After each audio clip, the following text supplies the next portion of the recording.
Assalamualaikum warahmatullahi wabarakatuh. Perkenalkan, nama saya Iva Nur Fajriani dengan NIM 2507078 dari kelas D4 SIKC 1D.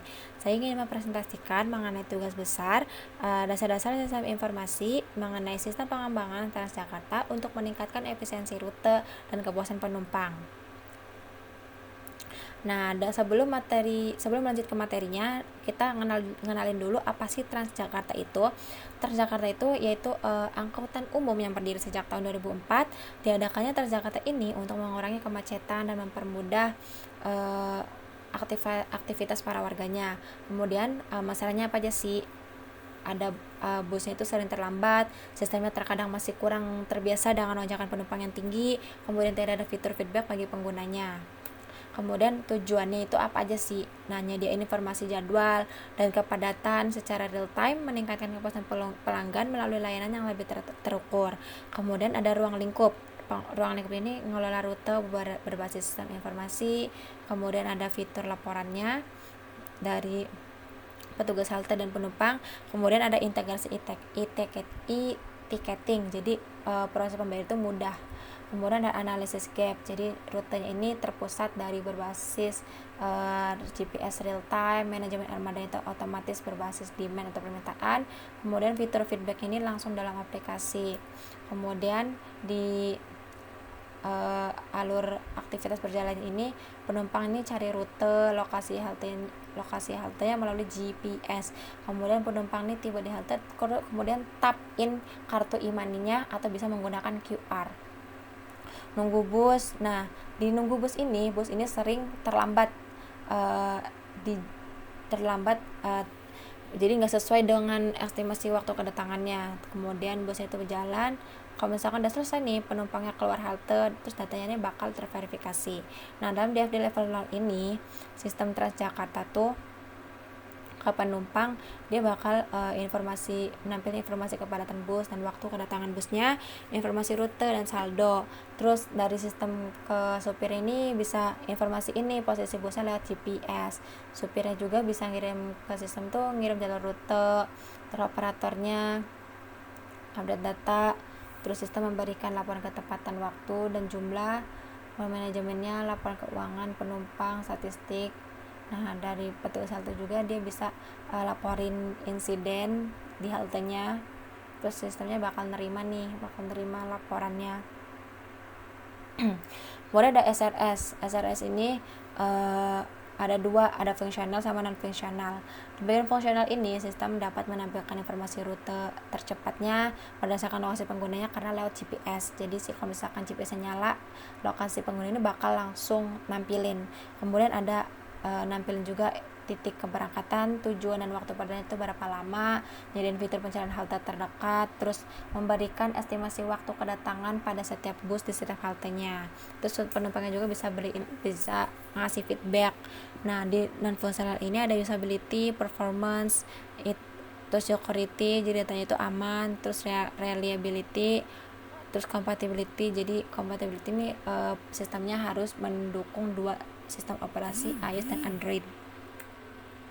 Kemudian dalam sistem Transjakarta di use case ini, penumpangnya bisa lihat jadwal bus, rute, cari rute, terus pesan tiket bus, terus terutama login, terus top up saldo, melakukan pembayaran, menerima notifikasi pesan, histori pesanan. Petugasnya juga bisa lapor insiden kalau ada, terus membantu penumpangnya lihat kedatangan status busnya itu sampai mana. Terus sopirnya nerima instruksi rute, konfirmasi instruksi rute, mengemudi bus sesuai instruksinya. Nah, operator sama manajemen ini bisa lihat laporan KPI. Dan semua aktor ini bisa login. Dalam activity diagram itu ada penumpang. Jadi penumpang ini masukin password. Kalau misalkan terverifikasi, dia bakal bisa login. Terus kalau misalnya udah login nih, dia milih rute dan halte, terus pesan tiket bus. Nah, di pesan tiket bus ini dia masuknya ke sistem pembayaran. Jadi bayar tiket lewat e-wallet atau saldo TJ yang ada di aplikasinya. Kemudian proses pembayaran. Terus kalau misalkan udah selesai, dia bakal ngirim notifikasi pesan yang berhasil ke penumpangnya. Kemudian ada supir ini bakal login. Kalau misalkan udah bisa, dia bakal nampilin supir ini aktif. Kalau misalkan dia nggak bertugas, dia berarti nggak aktif. Terus nampilin daftar pesanannya itu ada apa aja, sebenarnya bisa lihat, terus menerima pesanan, update status keberangkatan busnya, terus bisa ngirim notifikasi keberangkatannya. Kemudian ada operator login nih, masukin data operatornya, nyimpen data, terus bisa masukin data rute, nyimpen data rute, update, terus mengelola rute dan jadwal, update data rute dan jadwal, kemudian nampilin status bus secara real time, terus melihat status bus.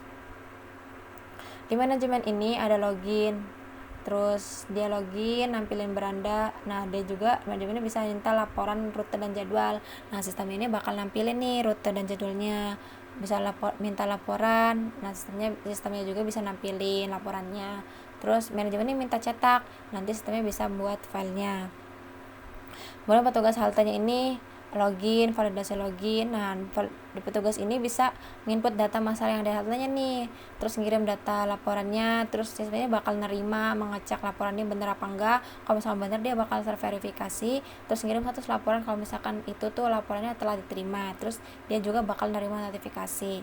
Nah, dalam sequence diagram ini, bagian penumpang masukin password, data login, validasi user. Nah, kalau misalkan di database ini dia tervalidasi, dia bakal datanya bakal tersimpan di database, dia bakal bisa masuk ke sistemnya.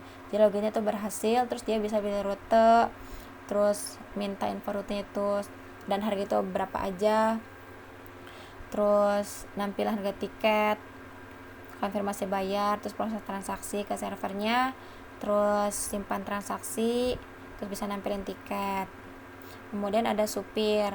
Nah, dalam supir ini dia ngirim data login, masukin, terus cek email. Kalau misalkan valid, dia bisa masuk, terus nampilin dashboard, terus kirim koordinat GPS-nya, terus nyimpan koordinat supirnya. Terus petugas halte, dia bisa kalau misalkan dia bisa masuk, terus dia bisa melaporin masalah yang ada di haltenya, terus input detail masalahnya, terus masalah ini bakal tersimpan di database, terus laporan selesai, terus tampilin notifikasi bahwa laporan itu telah diterima. Kemudian ada web admin, terus di operator ini dia bisa monitoring bus nih, bisa mantau bus, terus minta data bus, terus kirim data lokasi, terus tampilin peta. Terus di manajemen dia masukin email atau password, terus kirim data login. Terus di manajemen juga bisa pilih laporan harian, minta data rekap, nanti sistemnya bakal ngitung total pendapatannya itu berapa, terus dikirim deh filenya. Nah, di kelas diagram ini di akun ada user ID menggunakan string, email, password, dan juga role-nya ini. Nah, role-nya ini ada supir, operator terhubung, terus penumpang, petugas halte, manajemen. Jadi setiap aktornya ini bakal masukin user, email, dan password. Nah, di supir ini dia metodenya itu ada cek jadwal, kirim koordinat, terus operatornya bisa monitor bus, update data bus, penumpang yang bisa pilih rute, bayar tiket, lihat tiket. Nah, ini nih hubungannya itu ada one to many, jadi operator tuh bisa monitoring banyak bus. Kalau misalkan supir bus itu one to one, karena supirnya itu bisa mengemudi satu bus saja. Ini juga penumpang nih, penumpang bisa membeli banyak tiket, one to many. Petugasnya juga bisa membuat banyak laporan, satu petugas bisa buat banyak laporan, jadi one to many. Ini juga laporannya tuh metode bisa simpan laporan, cetak laporan, tiketnya juga QR code. Nah, di dalam komponen diagram ini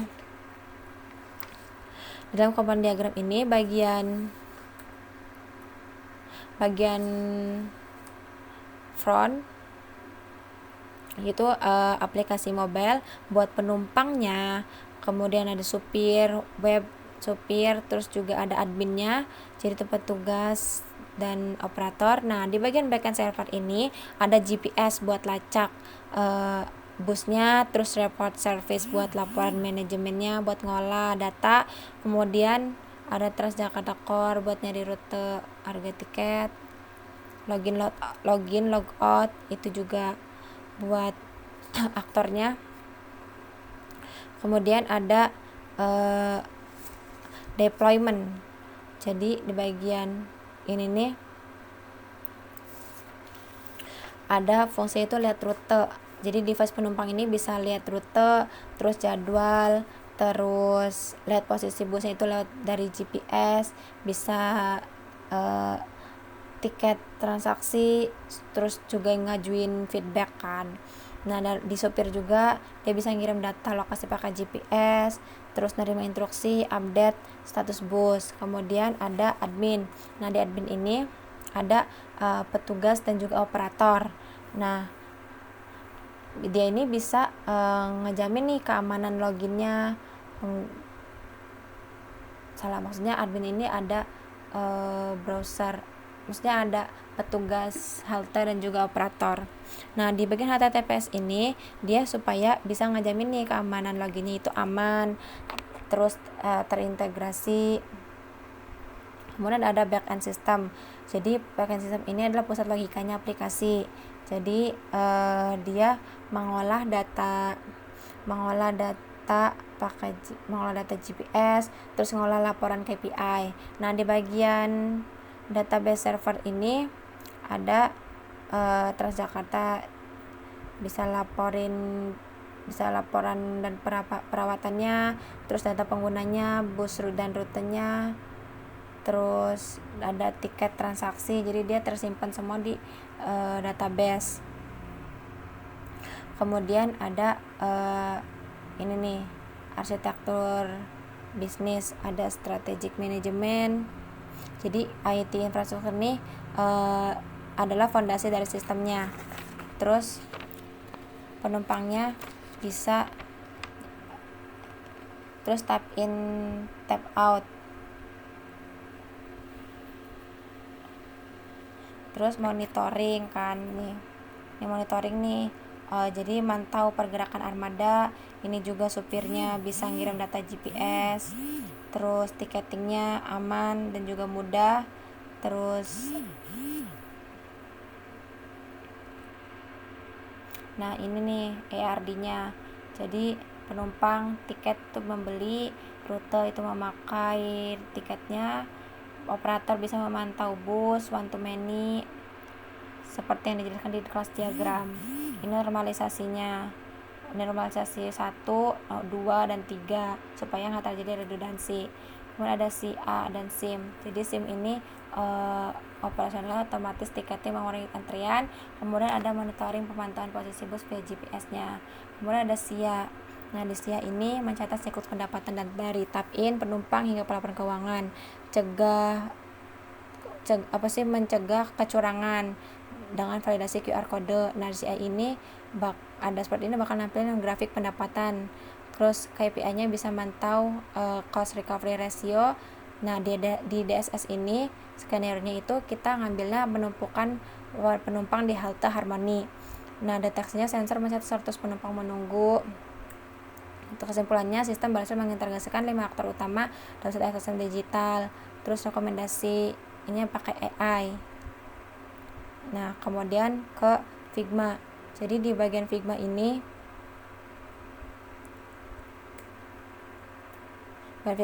ada penumpang, supir, petugas halte, operator pusat, dan manajemen.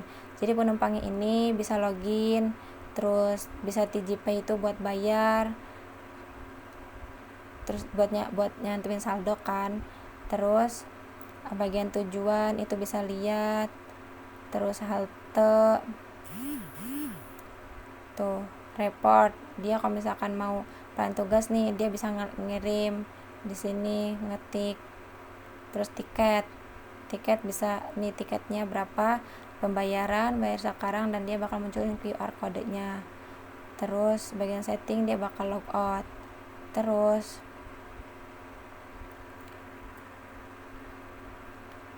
nah, ini nih.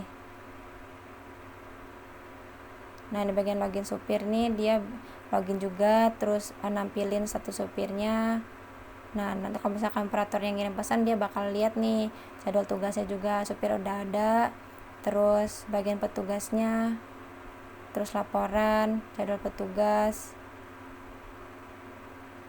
operator, manajemen. Nah, sekian, terima kasih. Kurang lebihnya mohon maaf. Wassalamualaikum warahmatullahi wabarakatuh.